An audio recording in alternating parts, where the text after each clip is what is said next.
પાટડી સંકલન બેઠકમાં કાયદો વ્યવસ્થા, વિકાસ કામો અને પ્રી મોન્સૂન કામગીરી મુદ્દે કલેક્ટરની તાકીદ.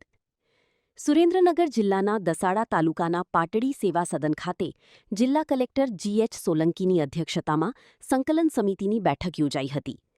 બેઠક પૂર્વે પ્રાંત અધિકારી મિલન રાવ અને મામલતદાર હરેશ અમીને કલેક્ટરનું પુષ્પગુચ્છ આપી સ્વાગત કર્યું હતું.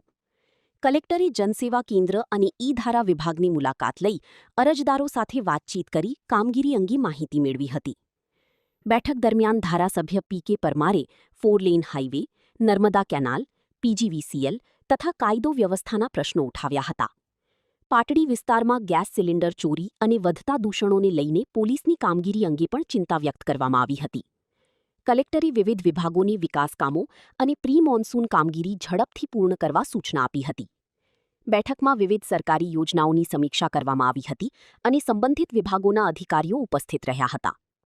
આજે પાટડી તાલુકાની મુલાકાત લઈને તાલુકા સંકલનમાં હાજર રહી તાલુકાના પ્રશ્નો વિશે સમજ પણ મેળવી. સાથે સાથે ધારાસભ્યશ્રી, નગરપાલિકા પ્રમુખશ્રી, અન્ય પદાધિકારી સાથે પણ મુલાકાત થઈ, તેમના પ્રશ્નો જાણ્યા.